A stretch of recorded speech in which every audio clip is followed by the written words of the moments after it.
नमस्कार मित्रों, प्यारे विद्यार्थियों, एक नई वीडियो के साथ में एन के हिंदी क्लासेज में आपका स्वागत है। आज का जो अपना बिंदु है, टॉपिक है, वो बहुत ही महत्वपूर्ण है और किसी भी प्रकार की चाहे एग्ज़ाम हो हिंदी से संबंधित, जिसमें हिंदी का पेपर आता हो, उसमें ये जो टॉपिक है इसमें से ज़रूर प्रश्न पूछा जाता है।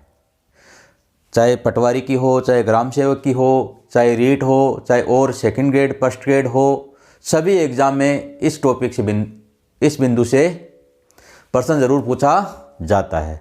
और बोर्ड क्लास की बात करें तो बोर्ड क्लास में जो 10th बोर्ड क्लास है, 10वीं की जो बोर्ड क्लास है, उसमें ये जो टॉपिक है अपना आज का टॉपिक है वाक्य शुद्धि वाला। तो वाक्य शुद्धि का जो टॉपिक है, ये अब की बार जो लॉकडाउन में सिलेबस कम किया गया है उसमें 4 नंबर का दिया गया है। पहले ये 2 नंबर का था और अब इसको बढ़ाकर 4 का कर दिया गया। तो आज का जो टॉपिक है वो बहुत ही महत्वपूर्ण है और इसमें मैं आपको बहुत सारे नियम बताऊंगा। उन नियमों को आप याद रखोगे तो आपका ये प्रश्न कभी गलत नहीं होगा। तो इस वीडियो को लास्ट तक देखिए और लाइक और शेयर कीजिए, जिससे इसका लाभ और लोगों को प्राप्त हो सके। अब बिना समय बर्बाद किए अपना टॉपिक शुरू करते हैं। वाक्य शुद्धि। जिस प्रकार से भाषा में, व्याकरण में शब्द शुद्धि का बहुत ही महत्वपूर्ण स्थान होता है, उसी प्रकार से वाक्य शुद्धि का भी भाषा में महत्वपूर्ण स्थान होता है। आप देखिए, वाक्य अशुद्ध किस प्रकार से हो जाता है।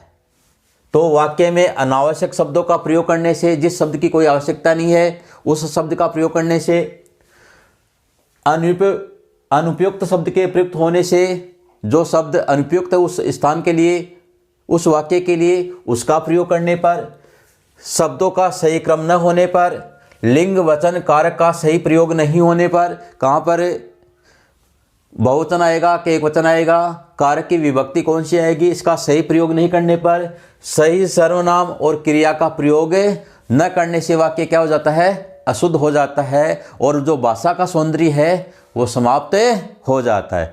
तो वाक्य शुद्धि में इन सभी बातों का आपको ध्यान रखना है। अब देखिए, कुछ महत्वपूर्ण बिंदु मैं आपको बता रहा हूँ, इन बिंदुओं का आप ध्यान रखिए और इनके अनुसार आप अगर वाक्य को शुद्ध करोगे, वाक्य वाला प्रश्न हल करोगे, तो आपका प्रश्न जरूर सही हो जाएगा। वाक्य में पदों का कर्म जो है वो निश्चित होता है। प्रत्येक भाषा की वाक्य रचना में पदों का एक निश्चित क्रम होता है। प्रत्येक भाषा में जो शब्द होते हैं, जो पद होते हैं, उनका एक निश्चित क्रम होता है। पहले ये आता है, कर्ता आता है, कर्म आता है, क्रिया आती है। इस प्रकार से हिंदी में भी एक क्रम बना हुआ है। हिंदी में भी इस संबंध में कुछ नियम इस प्रकार बने हुए हैं। तो पहला नियम देखिए, सामान्य वाक्यों में पहले कर्ता आता है, उसके बाद में कर्म आता है और उसके बाद में क्रिया आती है। सामान्य वाक्यों की बात करें तो हिंदी में पहले सबसे पहले कौन आता है, कर्ता लिखा जाता है, उसके बाद में कर्म आता है और उसके बाद में क्रिया आती है। जैसे मनीष पुस्तक पढ़ता है, इसको अगर ऐसे कर दे, मनीष पढ़ता है पुस्तक, तो वाक्य क्या हो गया, अशुद्ध हो गया।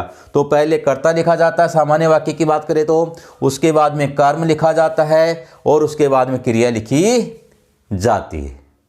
अब दूसरा नियम देखिए, यदि वाक्य में संबोधन या विस्मयादि बोधक है, या तो संबोधन है या विस्मयादि बोधक आता है, तो वह क्या, संबोधन या विस्मयादि बोधक कर्ता से पहले आता है। अगर किसी वाक्य में संबोधन कारक आ रहा है या संबोधन किया जा रहा है या विस्मयादि बोधक सूचक शब्द है या विस्मयादि बोधक है, तो वो किससे पहले आएगा, कर्ता से पहले लिखा जाएगा। जैसे बालको क्या आ गया, संबोधन आ गया, मेरी बात सुनो, बालको मेरी बात सुनो।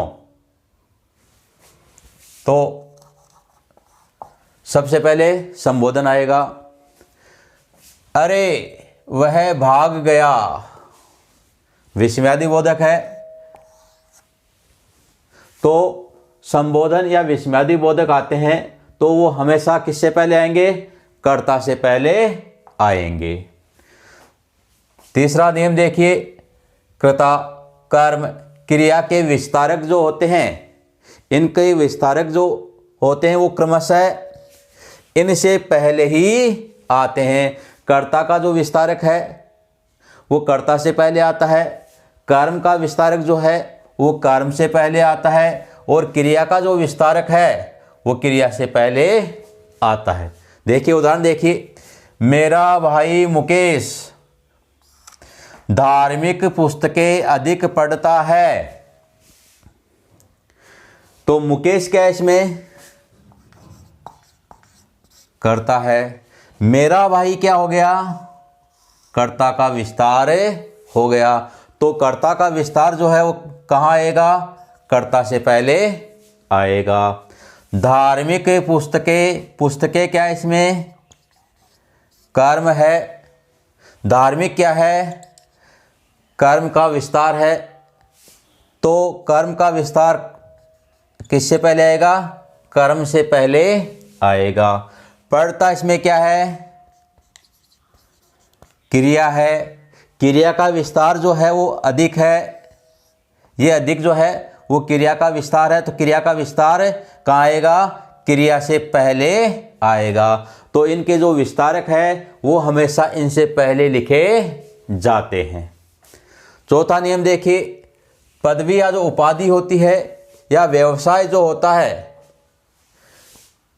इनके जो सूचक शब्द होते हैं उपाधि के, व्यवसाय के, वो नाम से पहले ही लिखे जाते हैं, बाद में नहीं लिखे जाते हैं। ये पदवी है, उपाधि है, व्यवसाय सूचक जो शब्द है वो उनके नाम से पहले ही लगते हैं। देखिए उदाहरण, डॉक्टर रमेश ने मनोज का इलाज किया।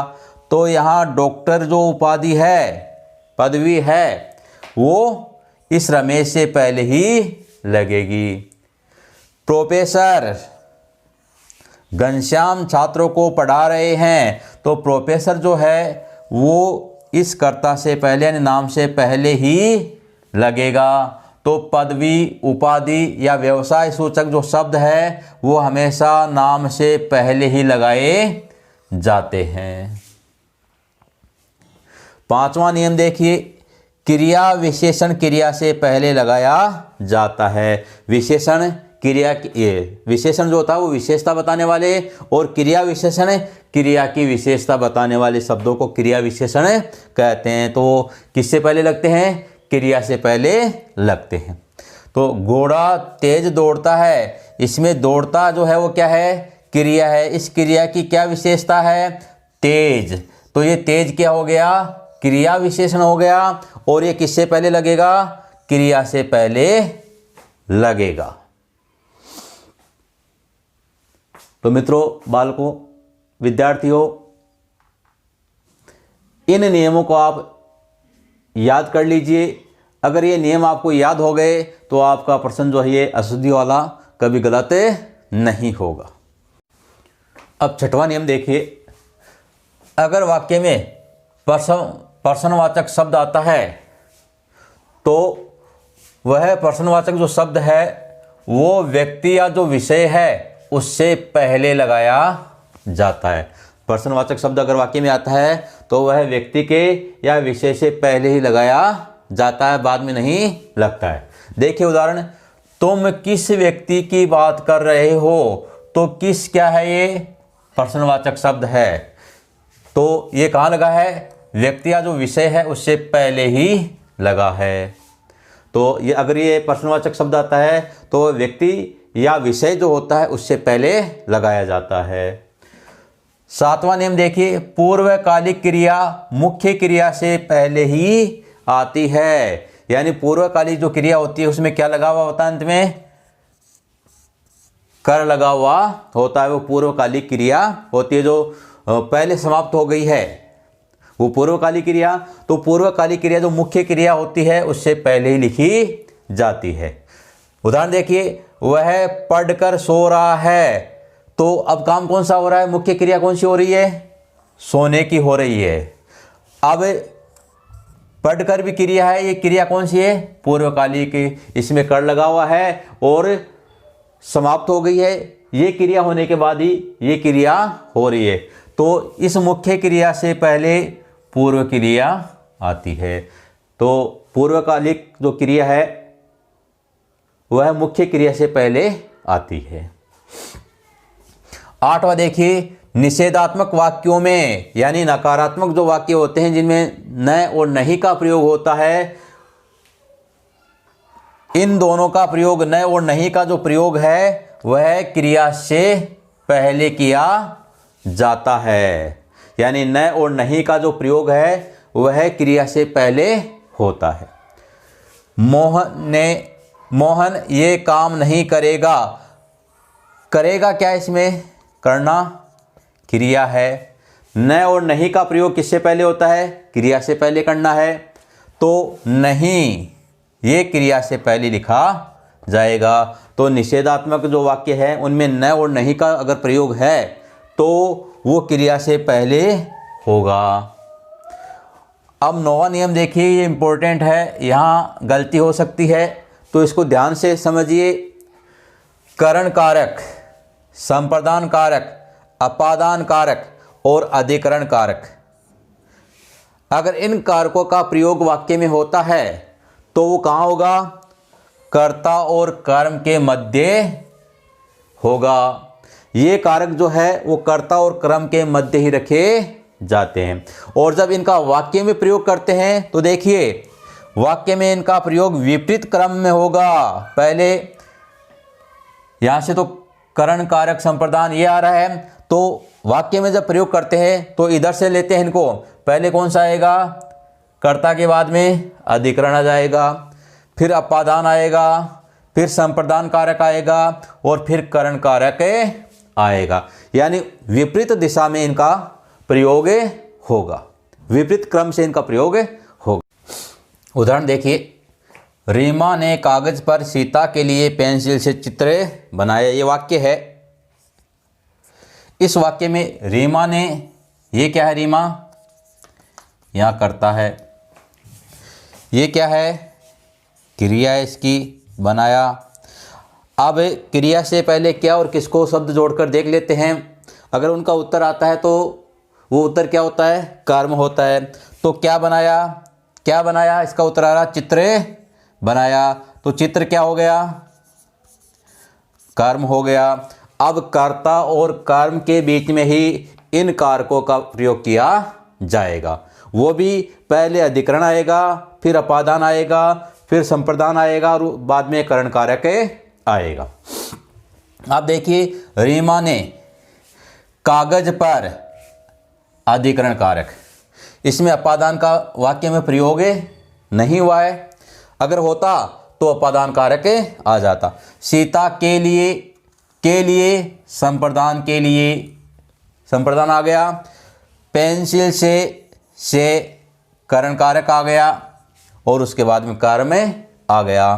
तो ये इम्पोर्टेंट है, ये नियम ये याद रखिए। यहाँ से आपसे वाक्य में अशुद्धि हो सकती है, इसलिए याद रखिए।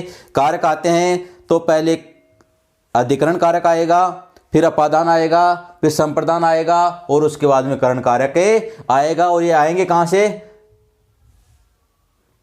कहाँ पर आएंगे? कर्ता और कर्म के बीच में आएंगे। अब देखिए, वाक्य में अशुद्धि किस कारण से होती है और उसको किस नाम से जाना जाता है वो पढ़ेंगे। तो पहला है अनावश्यक शब्द या उसे संज्ञा शब्द के कारण अशुद्धि। अन्न धन आवश्यक, जिसकी आवश्यकता नहीं है, वैसे शब्दों का प्रयोग हो जाता है तो वाक्य क्या हो जाता है? अशुद्ध हो जाता है। देखिए, समान अर्थ वाले दो शब्दों का या विपरीत अर्थ वाले शब्दों के एक साथ प्रयोग होने तथा एक ही शब्द की पुनरावृत्ति पर वाक्य क्या हो जाता है? अशुद्ध हो जाता है। और ऐसा अशुद्ध वाक्य में कौन सी अशुद्धि मानी जाती है? अनावश्यक शब्द की अशुद्धि या संज्ञा शब्द की अशुद्धि मानी जाती है। एक शब्द आ गया, फिर उसी का अर्थ बताने वाला दूसरा शब्द उसी वाक्य में प्रयुक्त हो जाता है तो वो अनावश्यक शब्द कहलाता है। एक शब्द आ गया, वाक्य का अर्थ निकल रहा उस शब्द से, लेकिन वैसा ही अर्थ देने वाला और शब्द उसके साथ में प्रयुक्त हो जाता है, वो क्या कहलाता है? अनावश्यक शब्द कहलाता है।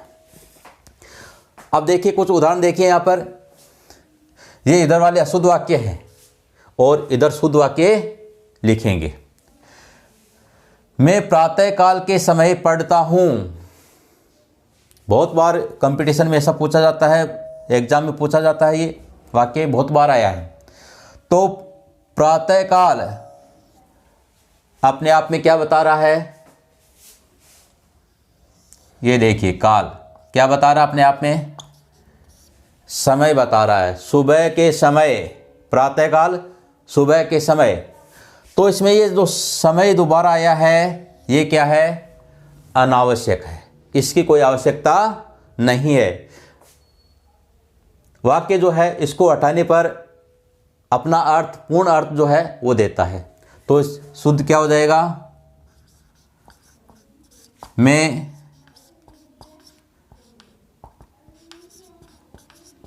प्रातःकाल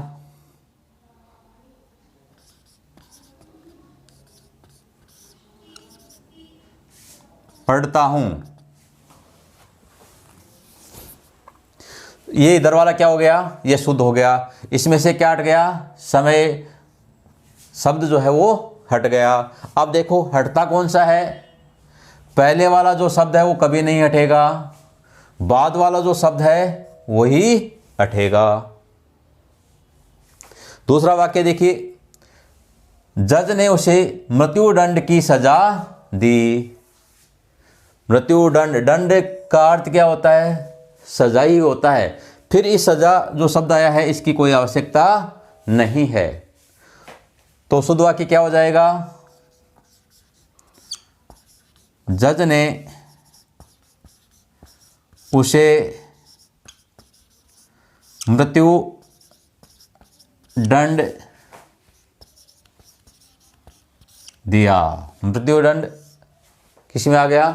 पुल्लिंग में आ गया। यहाँ सजा जो है वो स्त्रीलिंग में है तो दिया क्रिया आ गई, और यहाँ मृत्युदंड पुल्लिंग में है तो दिया आ गया। ये भी ध्यान रखना, पुल्लिंग है तो क्रिया पुल्लिंग में आएगी, स्त्रीलिंग है तो क्रिया स्त्रीलिंग में आएगी। अगला देखिए, मेरे पास केवल मात्र एक कार है। केवल का भी वही अर्थ होता है जो मात्र का होता है। तो इस शब्द की यहाँ पर कोई आवश्यकता नहीं है। तो शुद्ध वाक्य क्या हो जाएगा? मेरे पास केवल एक कार है।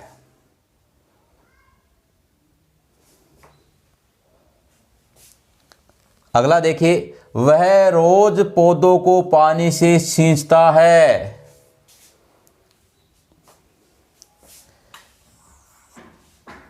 सींचना अपने आप में क्या हो गया? किससे सींचा जाता है? पानी से ही सींचा जाता है। तो इस पानी की यहां पर कोई आवश्यकता नहीं है। वह रोज पौधों को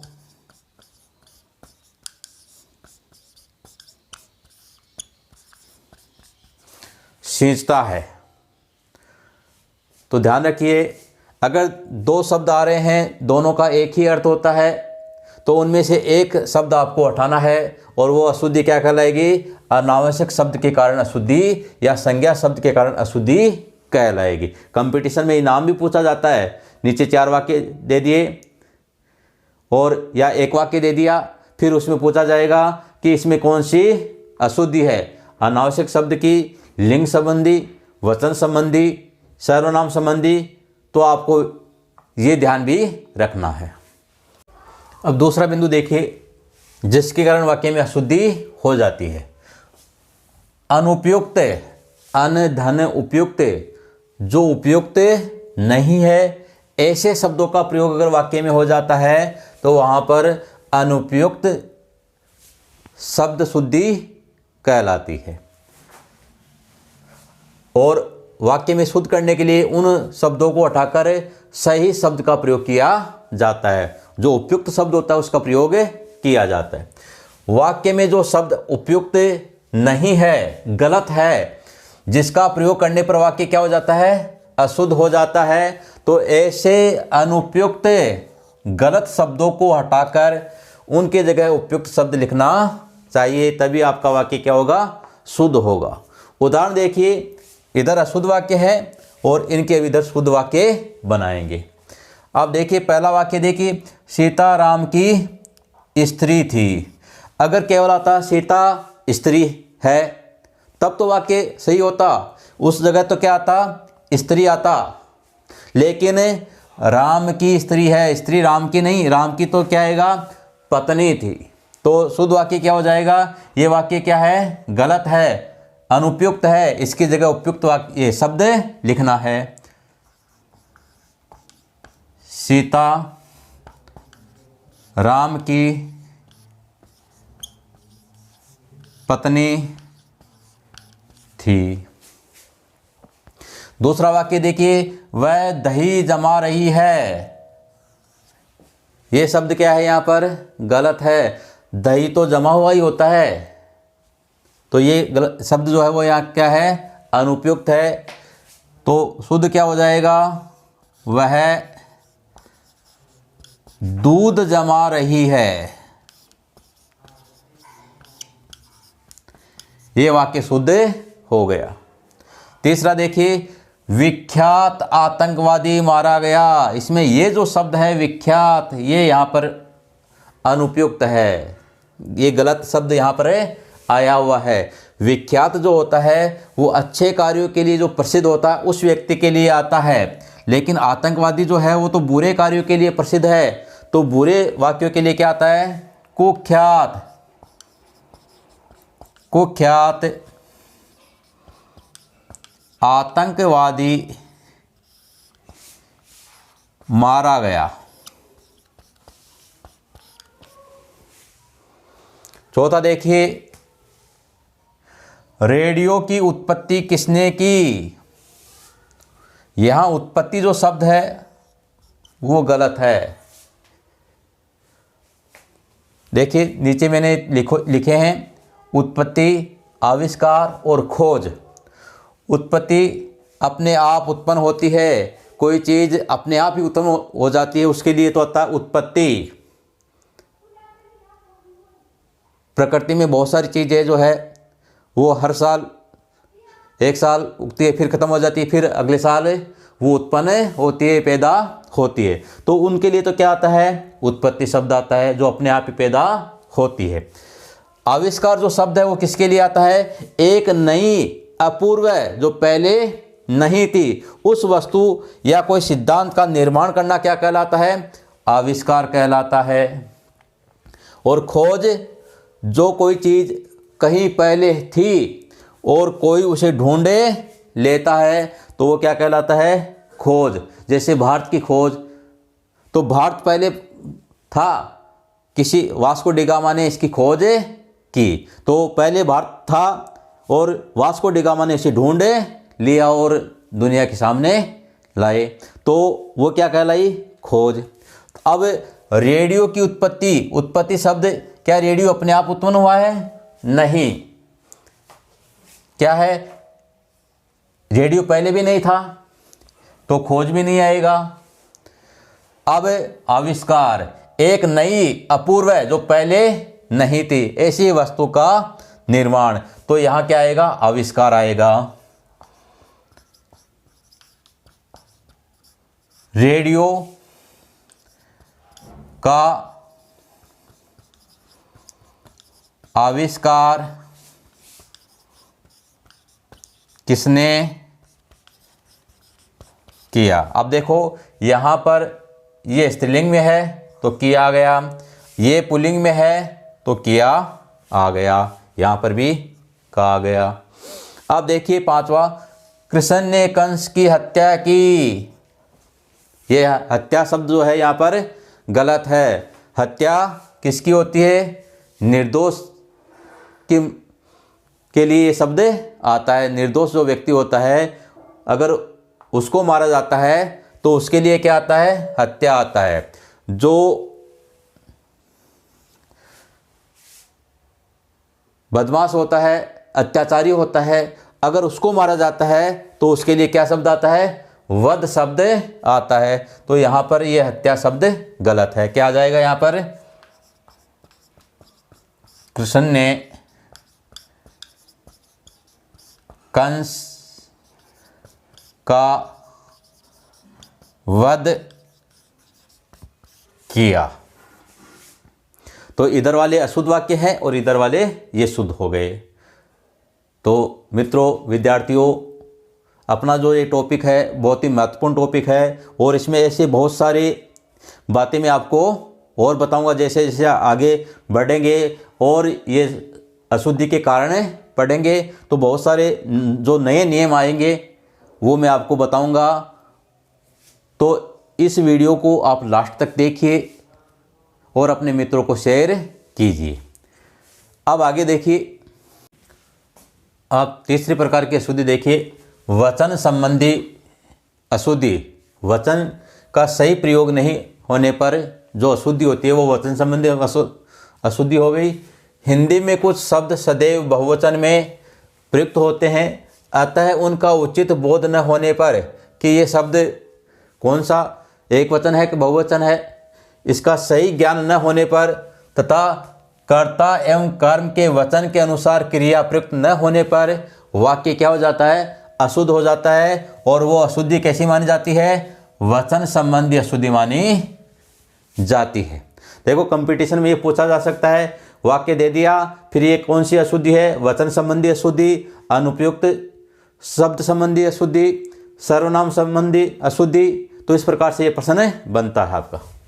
अब देखिए, कुछ नियम मैं आपको बता रहा हूँ जो वचन संबंधी अशुद्धि है उसको दूर करने में आपके काम आएंगे। हमेशा बहुवचन में प्रयुक्त होता है आंसू, हमेशा बहुवचन में आता है।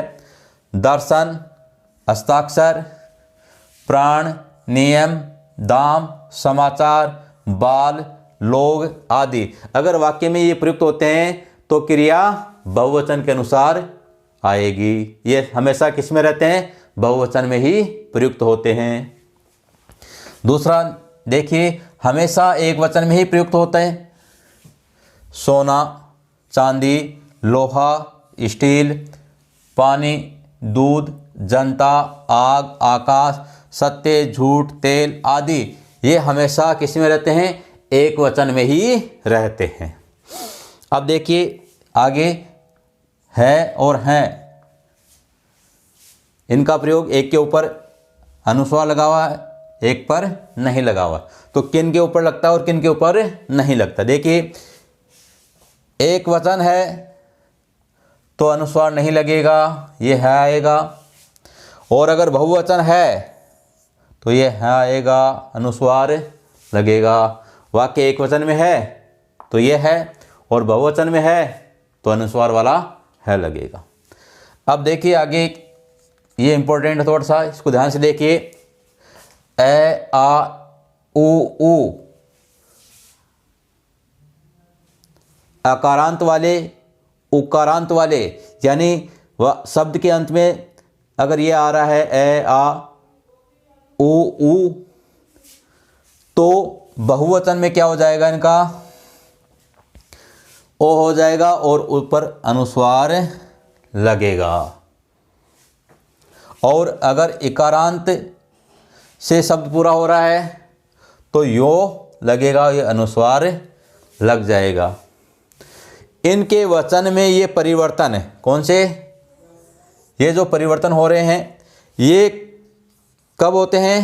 कारक विभक्ति युक्त शब्दों में ही होता है। अगर कारक विभक्ति युक्त शब्द नहीं है तो ये अनुस्वार नहीं लगेगा। ये विभक्ति चिन्ह है, कारक की विभक्ति चिन्ह आई है तो ही अनुस्वार लगेगा, अन्यथा अनुस्वार नहीं लगेगा बहुवचन में। अब देखिए, बाल को यहाँ आओ, यहाँ बालकों के ऊपर अनुस्वार नहीं है। क्यों? क्योंकि आगे विभक्ति चिन्ह नहीं है। तो ये अनुस्वार कब लगेगा?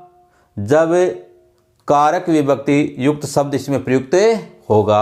आगे वाला उदाहरण देखिए, बालकों ने खाना खाया, ने विभक्ति चिन्ह आ गया है, विभक्ति चिन्ह का प्रयोग हुआ है, तो बालकों के ऊपर बहुवचन में क्या हो गया? अनुस्वार लग गया। तो वचन संबंधी जो अशुद्धि है उसको दूर करते समय इन बातों को आपको ध्यान रखना है। अब वचन संबंधी जो अशुद्धि होती है उसके उदाहरण देखते हैं। अशुद्ध वाक्य देखिए इधर, मेरी आंख से आंसू बह रहा था। आंसू क्या था? क्या है? बहुवचन में आता है। तो बह रहा था, बहुवचन में तो क्रिया किस में आ जाएगी? बहुवचन में ही आएगी। अब देखिए, आंसू को तो बदल दिया आपने, लेकिन आँख है, यहाँ भी अशुद्धि है। आंसू एक आँख से निकलते हैं क्या? दोनों से निकलते हैं। तो यहाँ आँख की जगह क्या हो जाएगा? आँखों हो जाएगा। ये भी बहुवचन में आ जाएगा। तो मेरी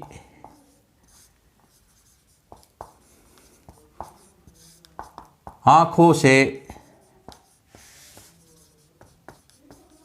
आंसू बह रहे थे, ये इसका शुद्ध रूप हो जाएगा। अगला देखिए, मैंने हस्ताक्षर कर दिया है। क्रिया किस में है? एक वचन में है। हस्ताक्षर किस में आता है? बहुवचन में आता है। तो मैंने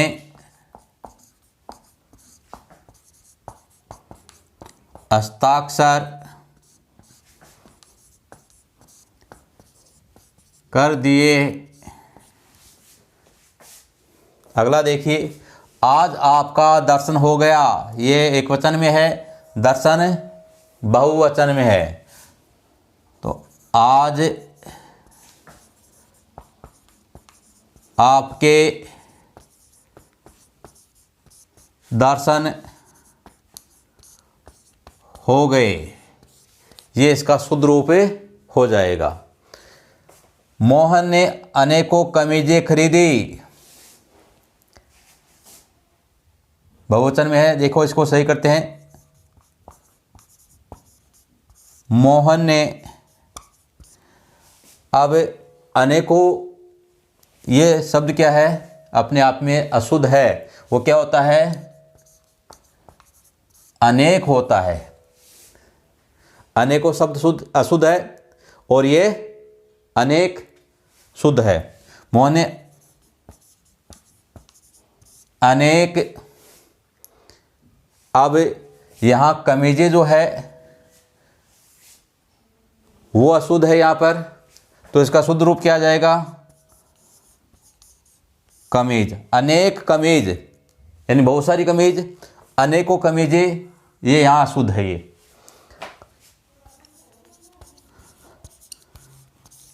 खरीदी।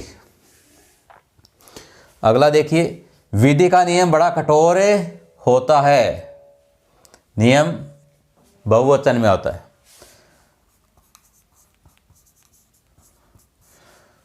विधि के नियम बड़े कठोर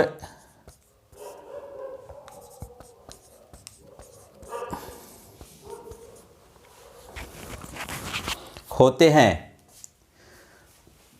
तो ये इधर वाले शुद्ध रूप हो गए, इधर वाले अशुद्ध रूप है।